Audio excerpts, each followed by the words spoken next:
Mendes vehicle. Hold on. You got a record number? I think somebody called it in. That was an experience. That car was really traveling really fast. What do you say? More than 100 miles an hour. Well over 100 miles an hour. What kind of vehicle was it? A Mitsubishi Eclipse. Yes, sir. Turbo. You said it had a turbo engine?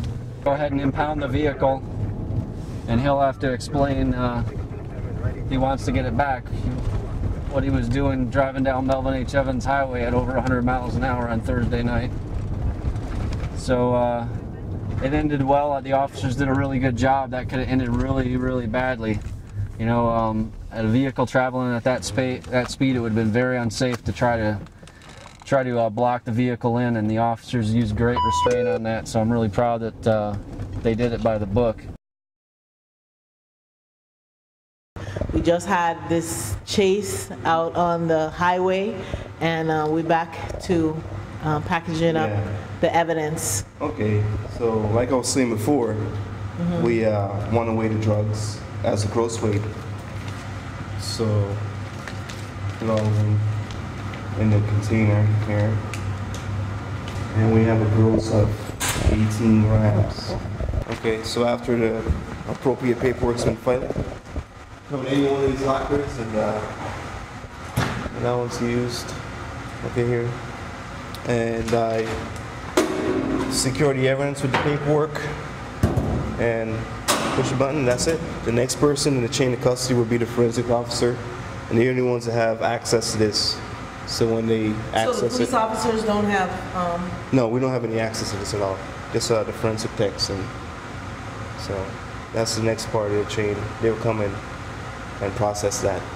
Yeah, well, Chief Howell, we're here again back at Patrick Sweeney Police Headquarters. We just had a really good night of saturated patrol. We made a couple of arrests, and you know, the theory of the broken windows and taking care of the small things and not letting the small things go, that has really been exemplified today as we were out on saturated patrol, because there, especially that one gentleman who was picked up for a small amount of marijuana and then found out that he was wanted in the state. So you want to talk a little bit about that and just kind of wrap up the night for us? Right, that individual you're speaking about wanted up in New Jersey on a heroin charge, selling heroin within 1,000 feet of a school. We got him for a very small amount of marijuana, like a very, very small amount of marijuana. He is actually trying to talk myself and the other officers out of arresting him. He's got this pending charge here, but it's really minor in comparison to what he's facing in the States. So he'll be extradited up to New York to stand, or New Jersey to stand trial up there on that charge.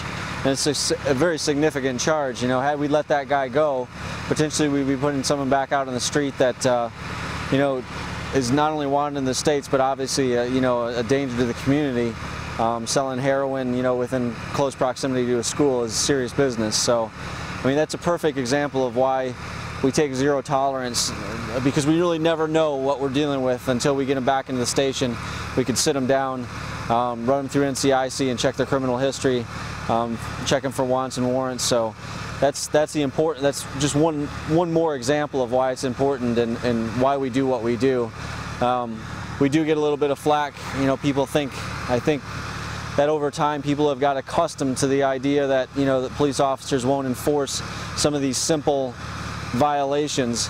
But I think it's a new day for the VIPD. The commissioner has expressed that he loves the broken windows theory, and he wants it enforced, and we're going to continue to enforce it because we see it work. I can't think of one violent crime incident that's happened while saturated patrol's been out, and we've been enforcing it at this level.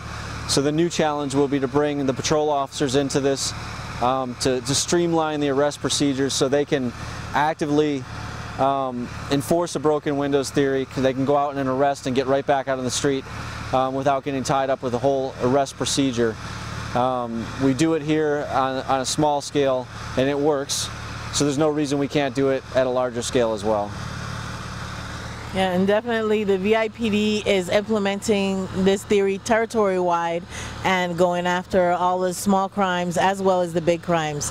So again, here at Patrick Sweeney headquarters with the Saturated Patrol, our new chief of police for VI, you stay out there watching and we'll be here protecting you. Don't run, don't hide. The wrong that you do will burn the judge alive. Me say don't run, don't hide. The wrong that you do will burn the judge alive. Me say don't run, don't hide. The wrong that you do will burn the judge alive.